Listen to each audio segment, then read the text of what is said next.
I'm of the United States of America, and to the republic for which it stands, one nation, under God, indivisible, with liberty and justice for all. Of the United States of America. Roll call, please. Stand. One nation, under God, indivisible, with liberty and justice for all. Alderman Alder, here. Alderman Flores? Alderman Roll Hedges, call, please. Alderman Galloway, Alderman Snyder. Under God, indivisible, with liberty and We have five justice for Aldermen all. present, we have four here.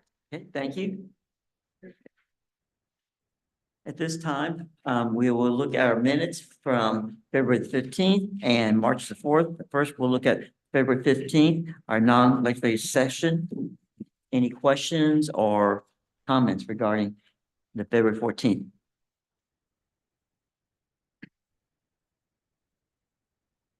And I think he said 14 is 15, February 15th. Any questions? If not, a motion to. And Second. okay. The motion was that we approve the February 15th minutes made by Alderman Hutchinson, second by Alderman Flores. All in favor of this motion, do so by show of hands. John, I can only approve Oh. 15 votes. Abstaining from the vote. Okay, I understand, sir. Thank you for that reminder. Okay, now looking at the March the 4th, the regular session. Any questions regarding those?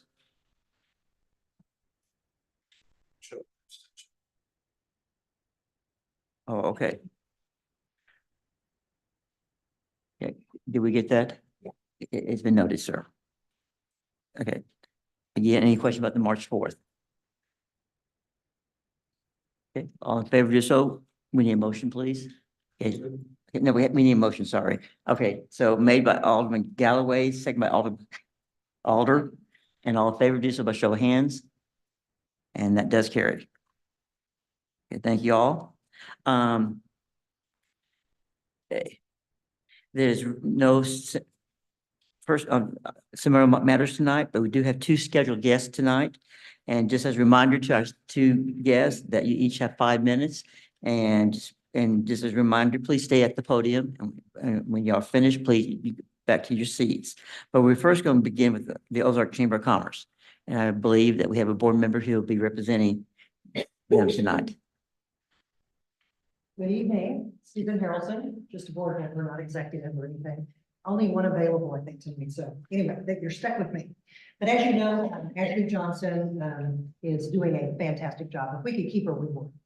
And I think she's going to be able to stay on just maybe part-time, just to help us with a transition right now. Right now, we've got 30 candidates.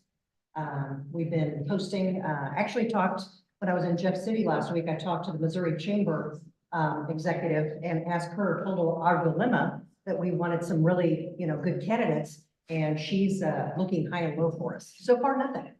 So I told her, we really would want somebody that is from this area, Ozark, Nix, or Rogersville, somewhere in this area, that would be able to drive, that loves Ozark if we do. So anyway, the end of the application period is March 25th, and that's what we're telling everybody. So we've already got some scheduled interviews. Tomorrow morning, we're meeting at 9 o'clock to go through some of those to narrow them down just a little bit. A lot of them don't have experience, but we don't want to, say that that's not going to be a good candidate, because Ashley said that whenever she started working for Chris Russell in Nixa, she had no experience. So we don't want to overlook anything. So our golf tournament is coming up May 13th at Millwood, and registration is on our Facebook page if you'd like to help us with that. Expo chair has been designated. It'll be in August, and Susan Johansson's going to head it up. She used to head it up for years ago and did a fantastic job. Brad Jackson is actually the co-chair. So let's see, the GAO, our Good Afternoon Ozark. Since we moved to the OC, we've had much better attendance, and a lot of times it's been full. This time, we're going to have school board members and Board of Aldermen candidates in attendance, so people can ask them questions. And we're going to have a women's panel to celebrate Women's History Month and ask the business women, different questions and things like that. But that's how we're gonna celebrate Women's History Month. And the city contract was approved, by our board last week.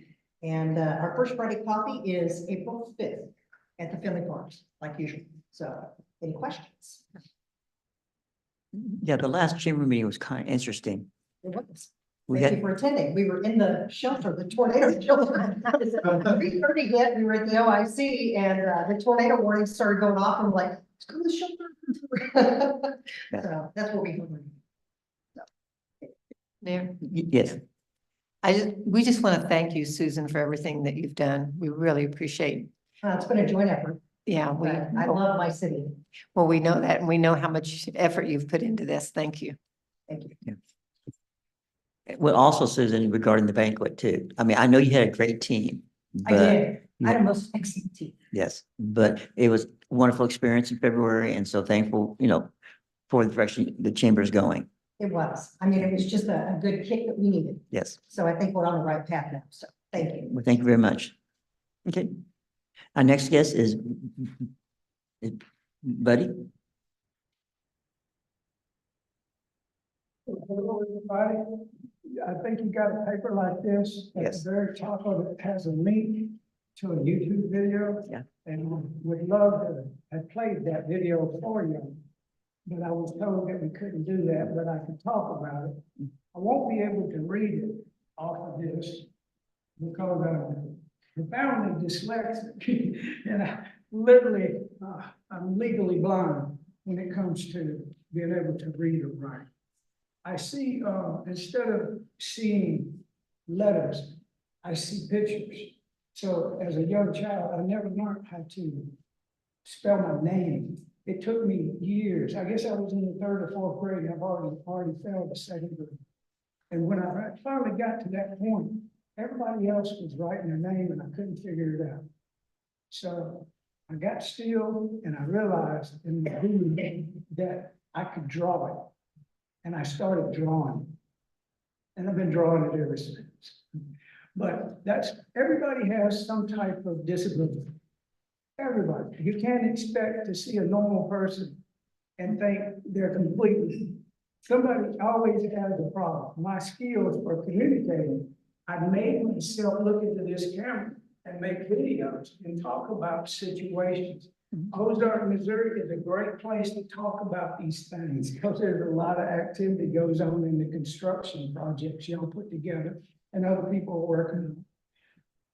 But I don't quit. I keep doing what I do to educate myself. If I tell y'all, like, if y'all can explain an issue to me or a situation to me, I can make a video about it and explain it to everybody.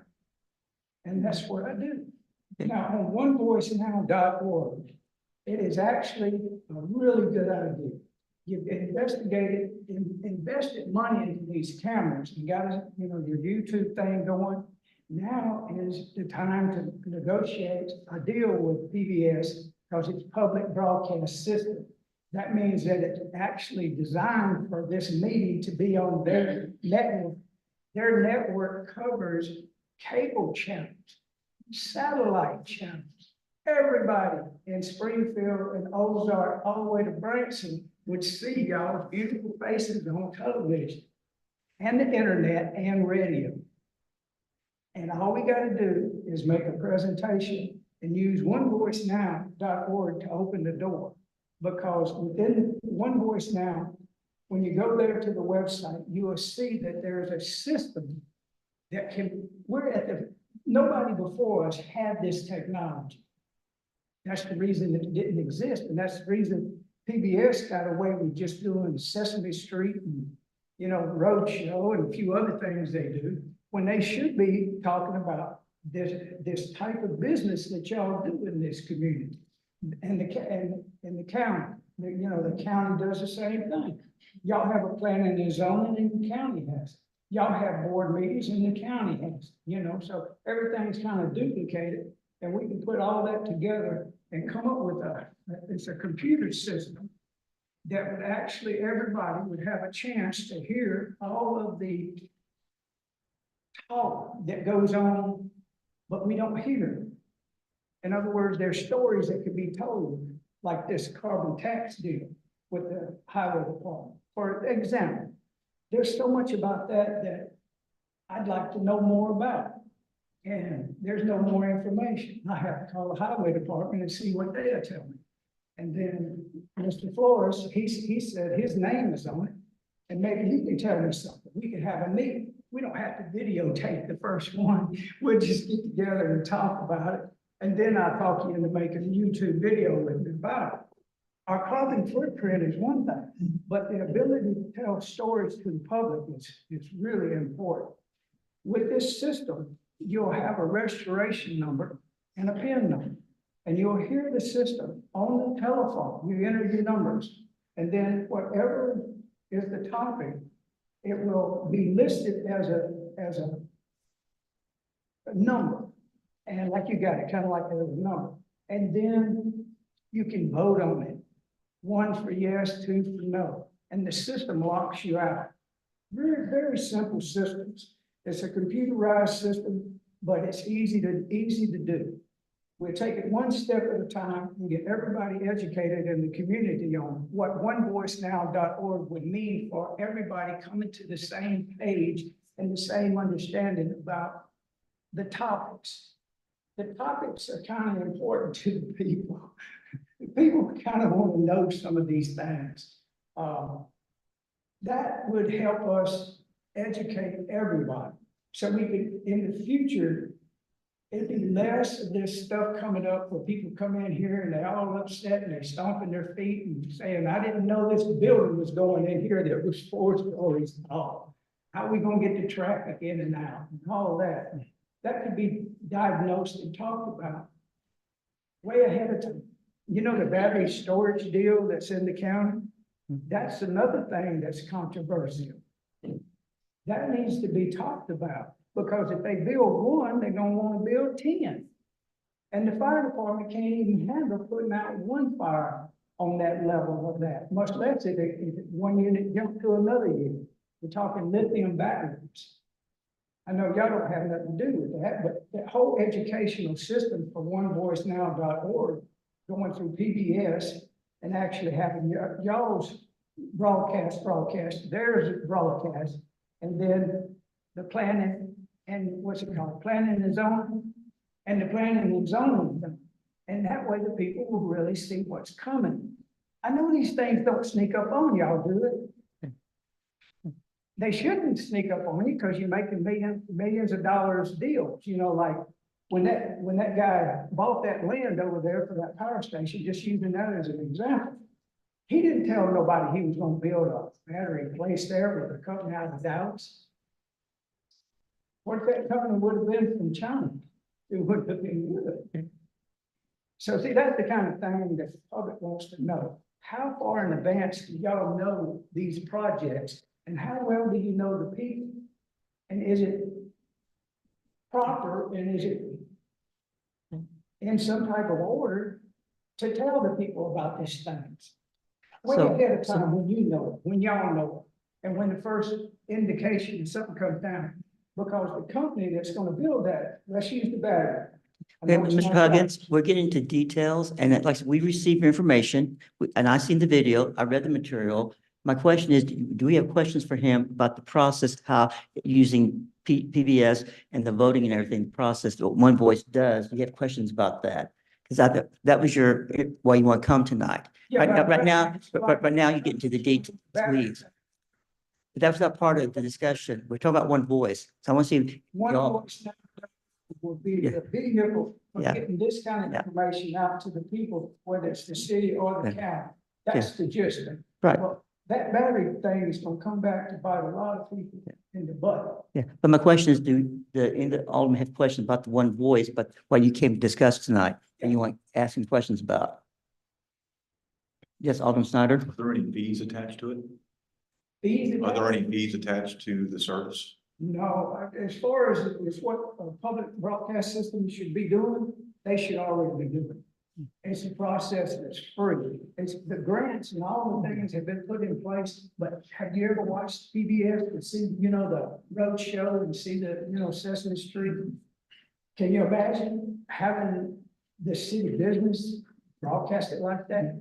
You shouldn't be afraid of it. you should be wanting Gotcha. I it. It's appreciate it. free. Thank you. Okay, anyone else? One question, just to follow up, did you say it was something that you could put topics on and people could go on there and vote?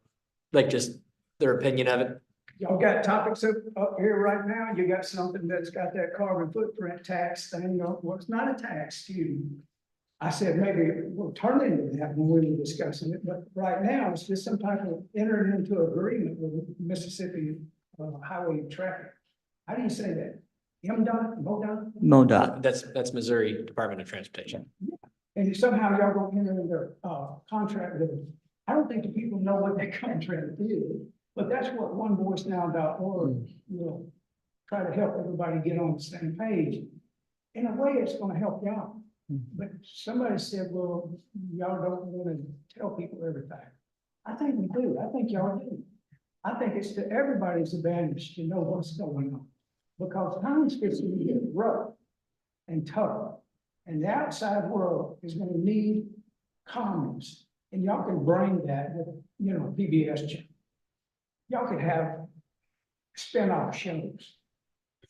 It could go real good. It can't go, let me put it like this, it can't go bad. It can go really good. Well, sir, we appreciate very much you coming tonight. I don't think anyone else have, excuse me.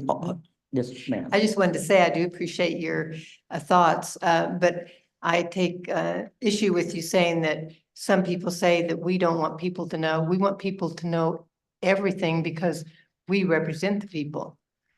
And we have nothing to hide.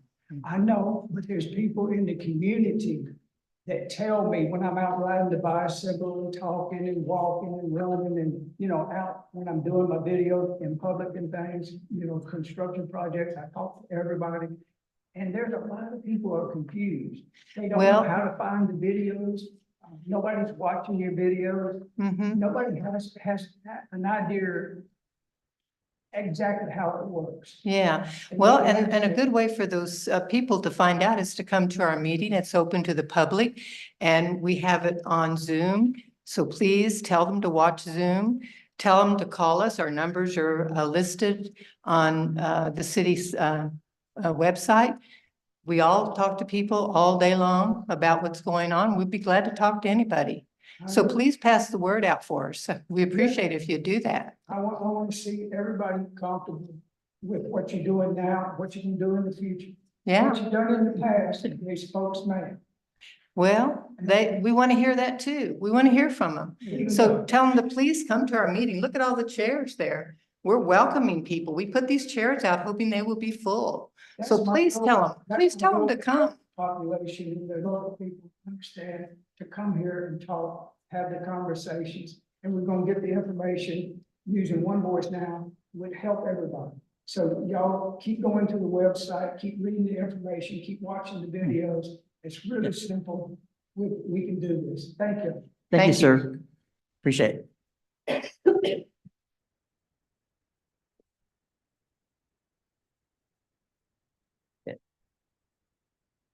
Okay.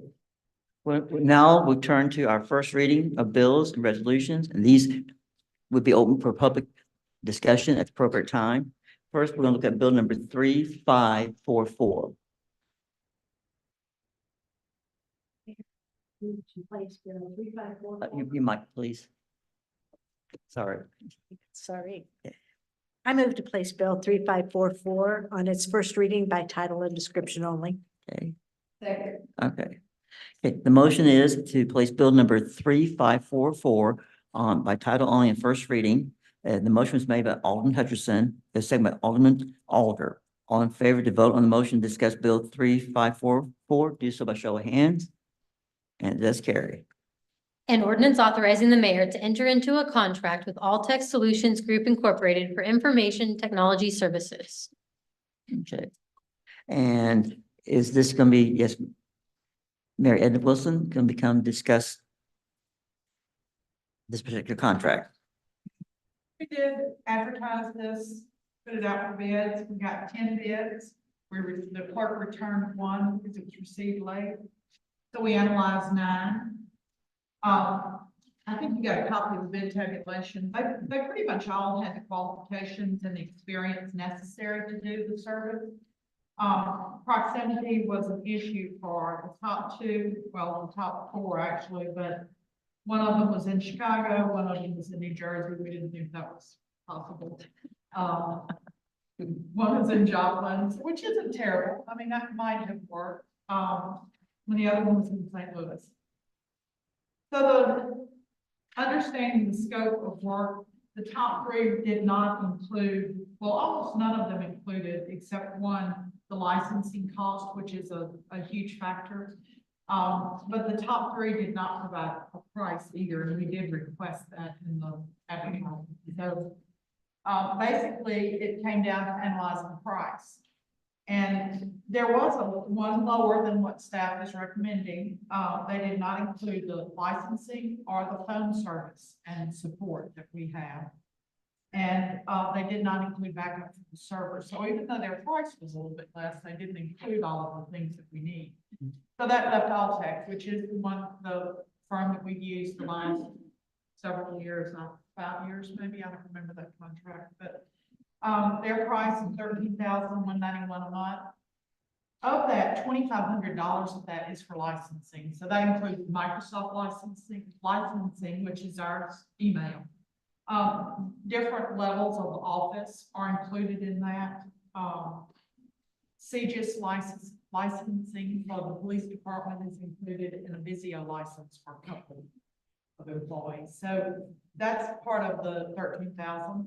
$1,475 is the phone support, which we bought these phones, I think last year or the year before, from Alltech. So it is important to us that someone keep them up and running all the time. So that left in $9,215. That includes all of the backup to the server and all the other support that they provide for the city. And I want you to know that every department head was in favor of recommending Alltech. Everyone has been very satisfied with their service. And I think one of the most important things that is a value to us is their response time. When we call them, even tonight, the server went down at 6 o'clock and Jackie was in here trying to get it set up, and it takes a phone call and we're back up and running, within 30 minutes. Now, I'm not going to tell you that happens all the time, but we are seldom down for any time. So it is important to us to have that quick response time. So that's part of the reason for our recommendation. Any questions?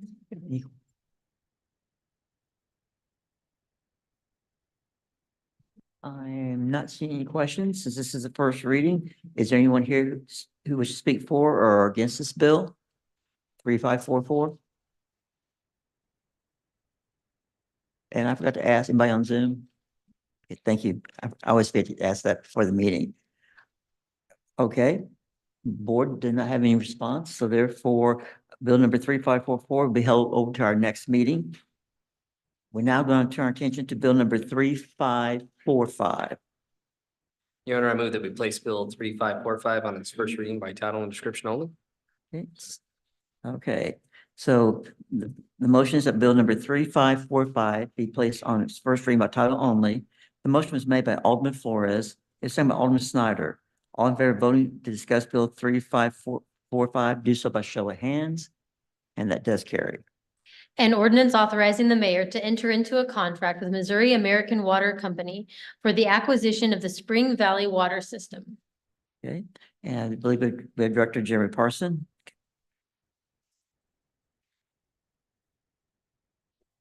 PowerPoint presentation.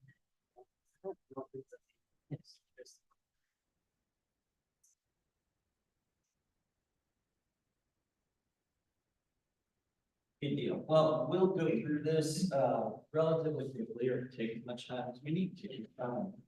What we're showing you tonight is a system that we've brought to you multiple times in the past to kind of vet the idea, if you will, and show you some of the challenges that we have in this area. So I'm going to start with some mapping, and I'm going to turn around here.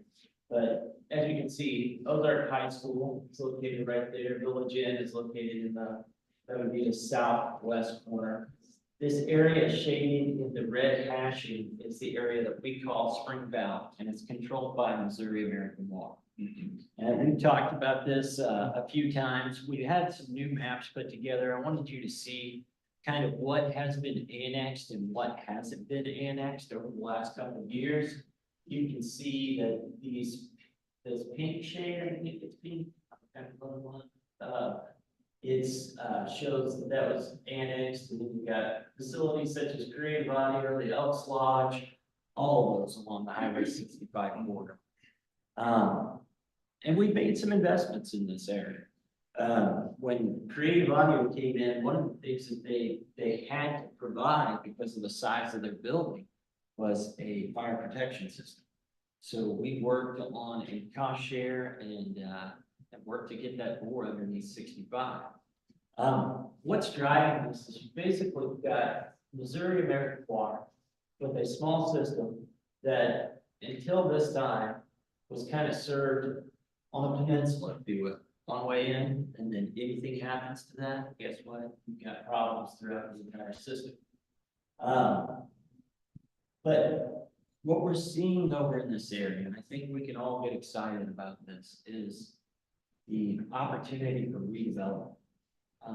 That is a beautiful valley that you can quickly go from areas that need a lot of attention to areas that are just gorgeous. But we see a lot of traction, and that's for multiple reasons. I had myself here, but multiple reasons. We've invested in this area before. Back in 2010, we started investing in the design of the trunk line, the sewer trunk line. You have a multitude of septic tanks that are failing over there. We'd like to see them get off the septic tanks. Again, we're working with Christian County Health Department. Because of the proximity to that sewer line, we can make those efforts to get them off the septic and onto sanitary sewer. So we put some time and effort into this. If you all remember, we also did some long-range planning efforts on the road. In fact, Kristen's here tonight to show you Christian County. We've since refined this plan to talk about better connecting the transportation. I'm going to turn around a little bit and show that 18th Street connection all the way up to the Elks Lodge. That's the CDBG grant that we just voted on not too long ago. That's an amazing opportunity to get some improvements in there to help further facilitate redevelopment. So you can kind of see this. We're coming at it from 5 different angles here and trying to figure out the best way. You can tell from the maps, this is right in the heart of our city. A lot of people don't realize that that's right in the heart of our city, but it's there. And the other motivating factor behind this is we've got the old Chadwick Wire rail line that goes right through there. That has been one of the key factors and exciting.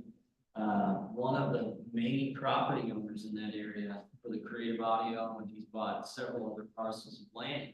They want to see that interconnectivity between themselves, the Chadwick Flyer, and create a true business park that has those quality of life measures that he can pitch to his employees and those that choose to live in this area. So it really is, the idea is to be able to live, work, play, bring some good jobs into the area. The other thing that we're doing, and please don't take these as the gospel. You all know this, from the ballpark all the way down to the Elks Lodge, there is a lot of land in there. And there's land that I think we can collectively agree is prime for infill. Instead of us sprawling out and continuing to go bigger and bigger on the fringe, we've got that land that's in the middle. But to develop that, we've got to get the infrastructure in place. And that water connection is critical to us making connections further to the north. But again, these are just planning concepts that we've done. But it's to show you the potential. Let's get into it real quick.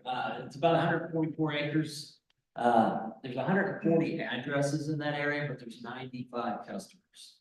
So we did some really conservative numbers. If you look up, point them out. What we did was from DNR, we took an average family of 4. They use about 9,600 gallons. Family of 4 is about 400 gallons a day, so 400 times 30. You get the 960. The current rates that were provided to us, by MAW, that would put their average bill over there about 91.76. Based upon our current, even outside city rates, that would put their average bill at 61.32. So that's positive. I mean, I feel like we can offer all of these benefits on this next page: fire protection, service, reliability. I feel like I know this, it's a small system that's lost in the mix of a very big Missouri American Water kind of, they're big corporate, one of the largest ones in the area. So I feel like there's opportunity there. I feel like there's also opportunity to better serve the citizens as it continues to annex. The big one for me from a public works standpoint is interconnectivity. Anytime we can make those connections and increase redundancy, we do a better job of providing water to our customers. You probably heard me say that till I'm blue in the face, but it's good to have backups, because when something goes wrong, redundancy is key. It works out financially. You all, this is a very conservative financial forecast. Okay, as you can see, I didn't use 61, oops. Didn't use 61. 32 is the bill. I used 45, just to be safe. That puts us at about a 4.5 year return on investment. But I also wanted to add some funding in there, and that's this bottom, you see here, $61,000. Because you don't just buy a system and then it just works. You gotta operate and maintain it, so you've got to put some money in there for that as well. So I think we've done this very conservatively. I think we're showing that it makes sense on paper. I think it makes sense for the citizens. I think it makes sense for redevelopment. So we've gotten to that point, and Amanda's been working with the MAWC lawyers representing their company. And we're excited to be here. We brought this forward the last year, maybe now, and we're at a very exciting place. We budgeted for it. It was approved in the budget. We're ready to start acting. Now, this is when we sign this into, with second reading and all that, there's still some additional steps to take with the Public Service Commission. And then I want to just give a brief kind of, yeah. The Missouri American Water will have to apply, so the contract is contingent upon the application with the Public Service Commission being approved. And the Public Service Commission can take anywhere from 6 months up to a year or longer. If you recall, the city went through this a few years ago, right whenever I started in 2017, and that process was a little longer. But eventually we did take over that system through that negotiation. But this would follow a similar process. If there are any specific questions about that, I'd be happy to answer them. So we have been down this road once before, and then I think we're comfortable with the process, and we've got some good people that we. And actually, I should say, I believe Steve from MAWC is on Zoom as well. So if you have any specific questions for Missouri American Water, we'll put him on the spot too. On Snyder, I think. Yes, sir. My question, if this should come to pass with us, is this going to be compatible with our new electronic monitoring that we're looking at as well? Absolutely. Yeah, it's all going to be part of the integration process. Now, we won't include that in this first year. It'll be part of the second year, because we need to upgrade those meters. And as you just heard, we've got about 6 months to 12 months before everything gets switched over.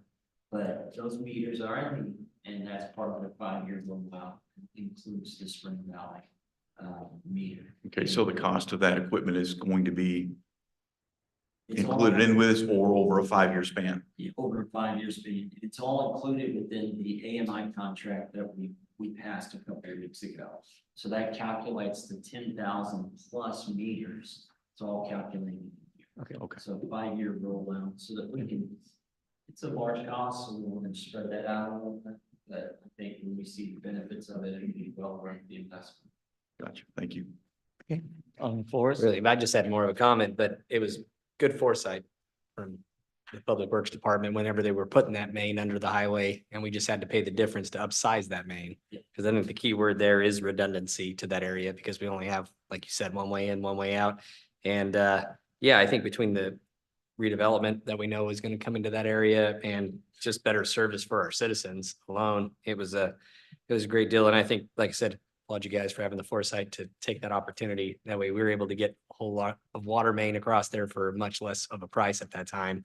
And that's really gonna pay off now that we're finally to this point. So I think it's a home run. We appreciate that. We realize that we've got a budget and we try to maximize those opportunities when cost shares or that's why you see us coming to you with grants all the time. We're just trying to make that money go for. Yeah. Okay. Anyone else from the board? Okay. Anyone, since this is the first reading, anyone from the public who wishes to speak for or against Bill 3545? Come up and introduce yourself. Buddy Huggins, I want to use this as an example. I'm a common person. Okay. You know, not rocket scientist, but I do have some common sense. What are we buying? Just ask your point of order that you address the board. Yeah, okay, thank you, sir. You have to address us, so I can ask Jeremy the question. Would you clarify the water system we're buying? Can I do that? Generally, the person asking the questions would ask all of their questions and then you could address Oh, the okay. questions Okay, buddy, as you want. you have any other questions, sir, you want to ask? I'll make a list. Are pipes in the ground, are we buying a system that's already existing and it's called Spring Valley, Yes. and Spring Valley is selling it. And you're Okay. going to buy it. Yeah. How Okay, do we know the pipes are good? okay, If they're rusty? okay. What else, sir? I'm making a list. Well, That's a pretty important part. How old are the pipes that we're buying? I could almost envision having to go, this is just for, feedback purposes. This is for training and learning and understanding. What if we bought that and we found out that those pipes were really bad? We'd have to go in and repipe that. So I want to know the data, when they're done. Thank you. And have y'all run the camera through it. okay, And are we talking water and sewer? okay, here, please. Oh, we talking water and sewer.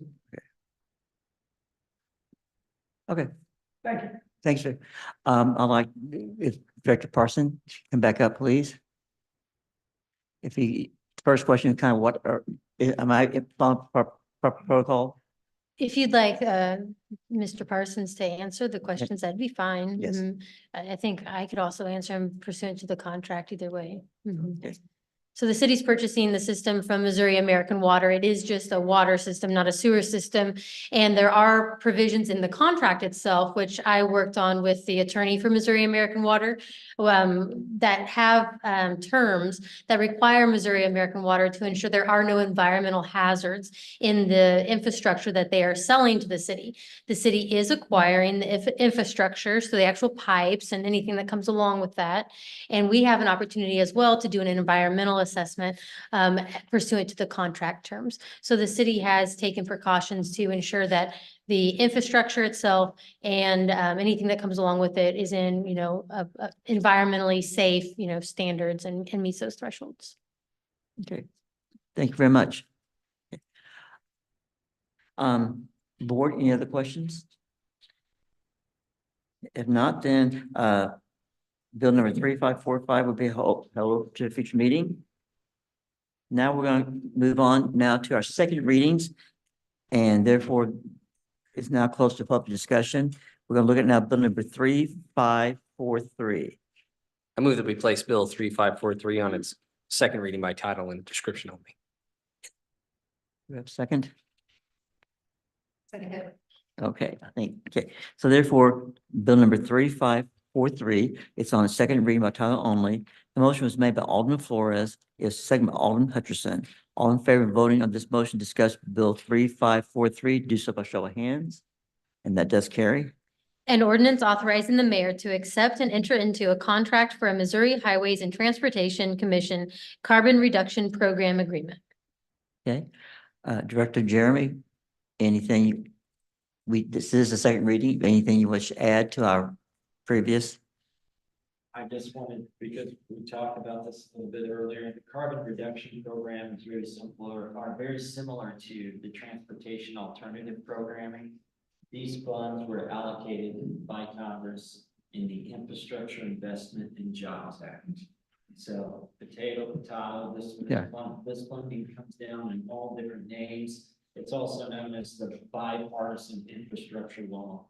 And it was signed into place in November 15th of 2021. So there's this pool of money out there to help us reduce our carbon footprint by promoting biking, walking, all these other things, multimodal transportation. And we want to go after every bit of that funding we can. Yes, sir, Alderman Snyder. Well, I was absent when this discussion occurred with this last one. I'm just curious, can I get some clarification? The carbon, the verbiage with carbon is nothing more than saying that we're going to use this for trails. Is that the way I read that correctly? That's So correct. it's nothing with, putting restrictions on automobiles or things like that.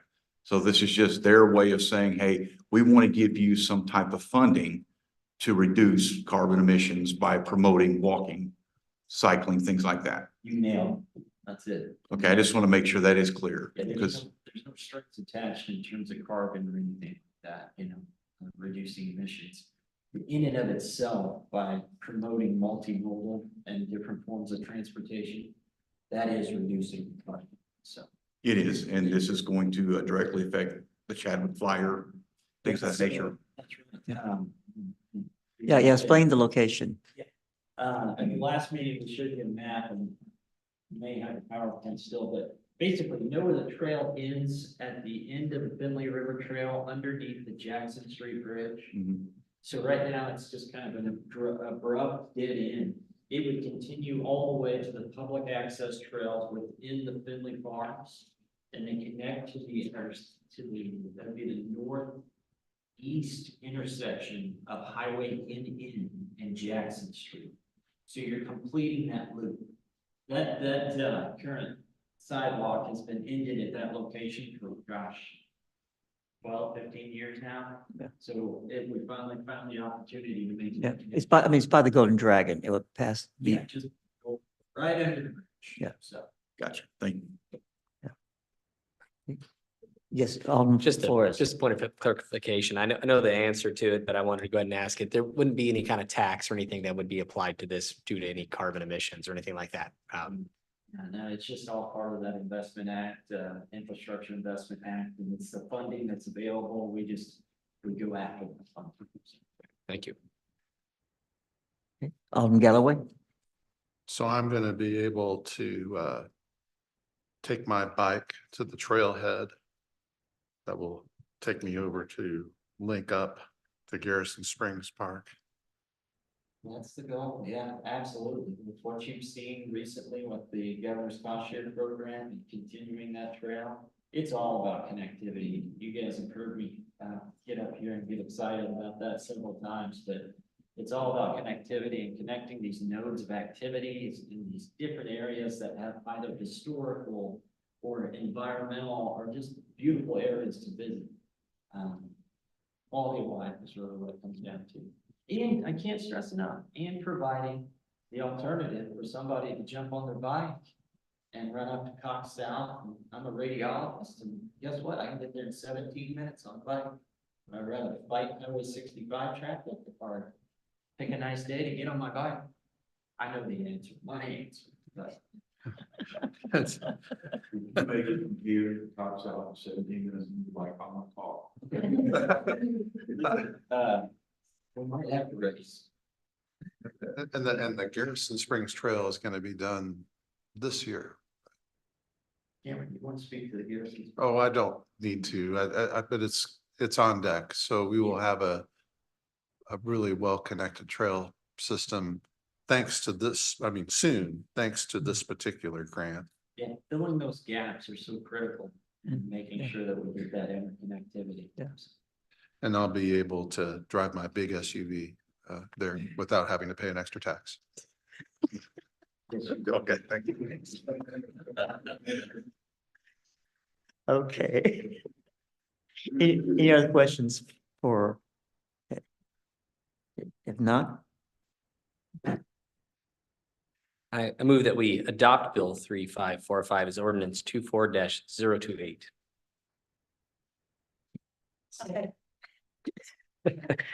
I'll go this way this time.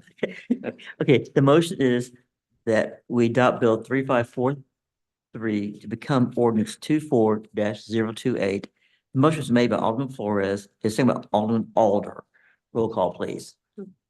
Alderman Flores, Aye. Alderman Alder, Alderman Hutchinson, Alderman Galloway, Aye. Alderman Snyder. Aye. We have 5 aye votes, motion carries. Thank you very much. At this time, we're going to turn to time reports of officers of board and committees. Begin with our interim city administrator, Ben DeClerc.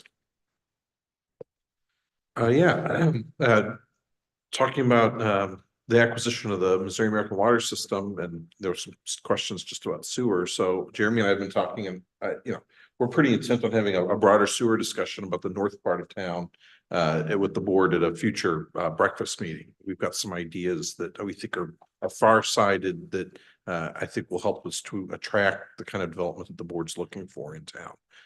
But it's going to be a broader, longer discussion that we're sort of working the bones up in order to be able to present to you. But I think you'll be excited about sort of the ideas that we have coming down the track there. And I know Alderman Galloway, you talked about trail connectivity. We were alerted maybe a week ago, 2 weeks ago, about yet another great opportunity to help us with the Garrison Trail and extending down there. So we'll be heavily pursuing that as well. And we're really looking forward to that.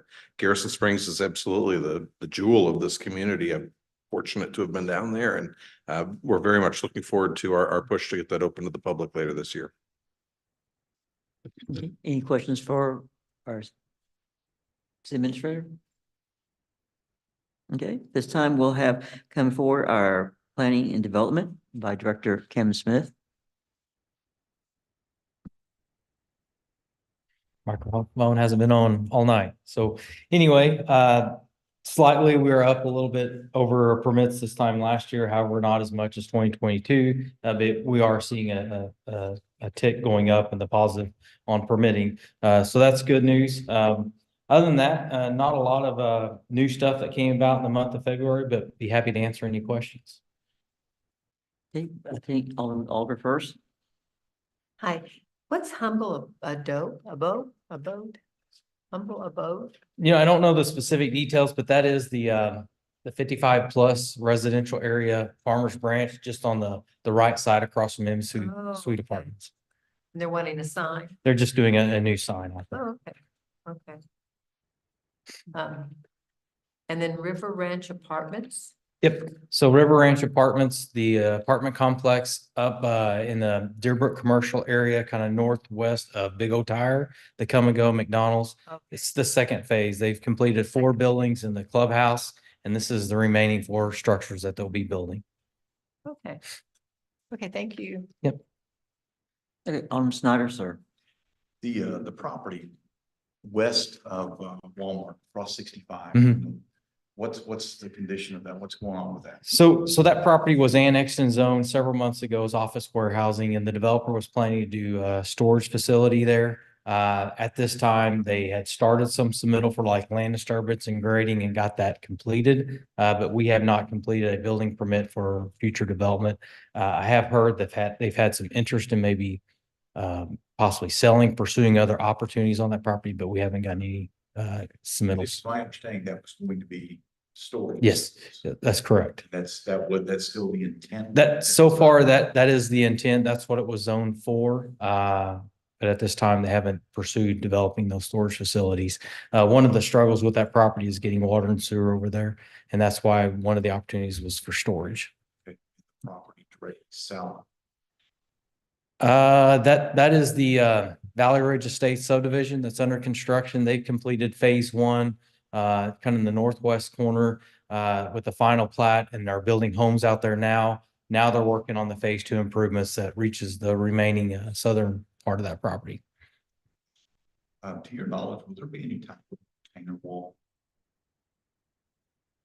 I don't recall on that subdivision. I don't think there was a retainer. No, there is a buffer that's required, but I don't know if they're planning to do any sound wall in that area. Thank you. Yep. Go back on Alder. One more time. Yep. I have some people asking about the Sonic on the north side. Sign on the Sonic north. on the north side. Yep, by Sonic Drive. Oh, the Sonic. Sorry, I thought you were saying sign on the north side. I'm sorry. No, it is under construction. They're moving dirt now. I don't know the timeframe of them being completed. With that project, there's also a lot split. So there's a western tract of land that will have a shared driveway access. So you might see a very lengthy driveway to that street on the west side. They just kind of were planning to grade that as a pad site to be ready for additional development. Don't know what that'll be at this time, but they are underway with construction now. But they own that land. Yes, they do own that land as well. So Sonic will only take part of it. It's about 50% on the eastern side. Do you have an estimate of time? That's why I don't have an exact time frame, but generally those projects are about a 6 to 8 month project time frame. Okay, thanks. Yeah. Any other questions for Director Smith? Thank you, sir. All right, thanks. We'll now turn to our Parks and Recreation with Interim Director Hayden. Good evening.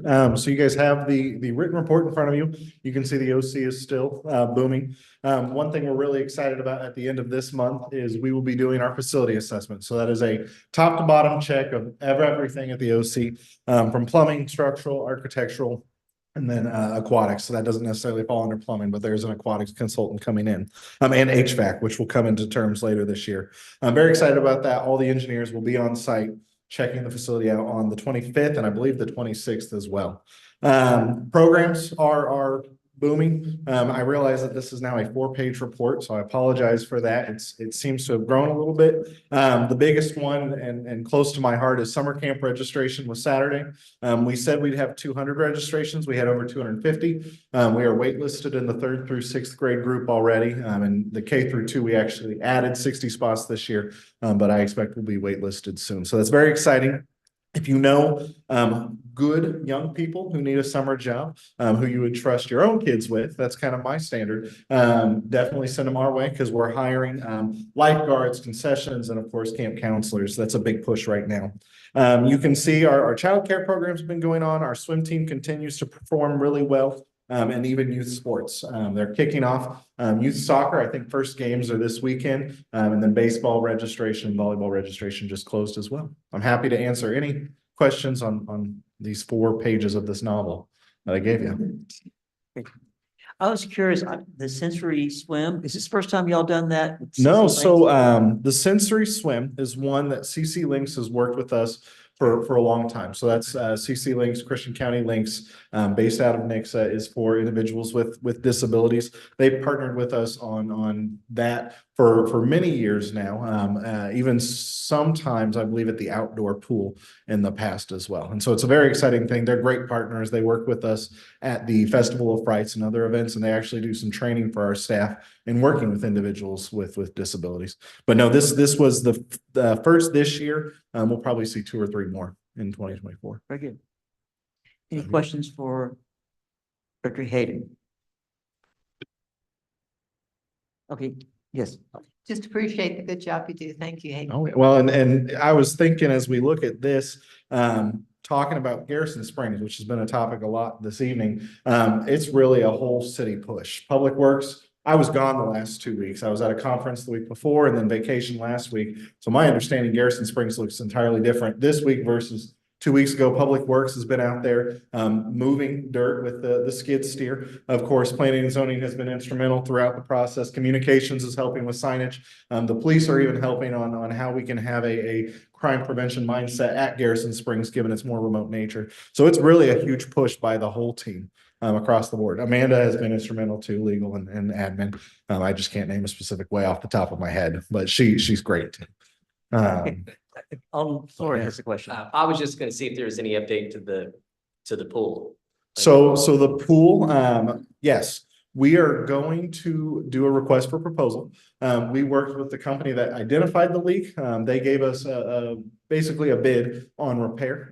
It is above the threshold, so we're gonna go out to bid for that. We're not considering it an emergency repair because with the system that is impacted, they have been able to isolate it, plug it, and it's not actively losing water. So the pool is able to perform and not lose water. And so to me, not an emergency. We're gonna try and coordinate that with the closure for light installation, the scheduled light repairs that will happen later this year. So we'll minimize the shutdown. Ideally, we'll do this all in the summer when we have a lovely outdoor pool facility. But we'll see what the calendar allows for. But I'm working with everybody to make sure that that proposal looks good. We'll post it, ideally get some bids and get it at least contracted, and then scheduled in coordination with the lighting bid. So it's big stuff. Alderman Snyder. In reference to the pool, did they indicate if it was a construction flaw or a mechanical flaw? In regards to the leak. Uh-huh. So I don't know that they would necessarily be able to speak to that. It was a fracture in the pipe. Of course, when they expose that pipe, they may be able to speak more to it. That is something I think that they'd have to see to assess. This one was in the recreation pool, I believe on a 90-degree bend. So I do think that that is more common. I don't know who is I'll look over here at Plan or Public Works. I believe that's a more common place for a pipe to break. I don't think it was necessarily caused by anything other than aging, is my belief, but I can't speak to that. Can we get some clarification on that when they do the inspection? Yeah. Thank you. Anyone else for questions? Okay, thank you very much. Appreciate Absolutely. your work. Okay. Any comments from the board? We'll move on to our next. Yes, sir. I do. Do we have any updates as far as our vacancy on the board here? As far as application process or any prospects? Well, do you want me to speak? You want to speak? Okay. Speak of Yeah. So the mayor asked that we put a process in place for accepting applications for the Ward 3 vacancy. I believe the cutoff date is April 8th, if I remember correct, thereabouts. That's a roughly 30-day application acceptance period. At the end of that, the mayor will take the applied candidates, review them for whether they qualify for the office. Based on that, then I believe it's his intent to interview all qualified applied applicants, and from there it will be a selection by the mayor who refers it to the board, and the board then ratifies or that decision, and that person then will serve until the end of that term, which should be in 2025. Is that? Any other questions? Yes, ma'am. Is there an update on the ADA study that was being done or survey of the buildings? Would that be Director Smith? Cameron, but we did begin that process. Okay. I think you're referring to the ADA transition plan. Yes, we have a contract with Cole & Associates. They're working on that now. We've had just some preliminary meetings and then also working with our GIS department to supply data. I don't know exact time frame they'll start being in the field collecting data, but they are pursuing that project. We got them underway just about 3 weeks ago. So, Thank you. yeah. Okay. Anyone else? We'll move on to our next section. If not, at this time, we're going to be going to a closed session regarding legal action. Is there a motion? I'll make a motion. A second? Okay. The motion is we go in closed session over legal action. The motion was made by Alderman Snyder, second by Alderman Hutcherson. Roll call, please. Alderman Alder. Alderman Flores. Alderman Galloway. Alderman Hutchinson. Alderman Snyder. We have five votes, motion carries. Let's move back to Mayor Chamber, please.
Because they should come in.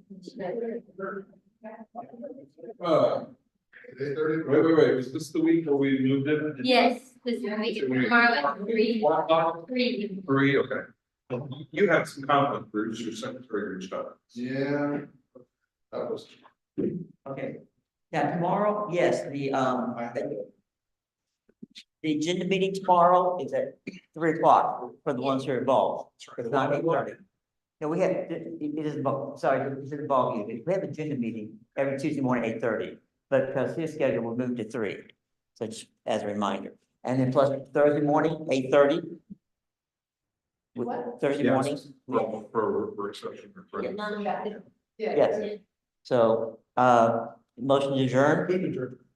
Okay, the motion adjourned by Alder Galloway, by Alder, all in favor, just say aye.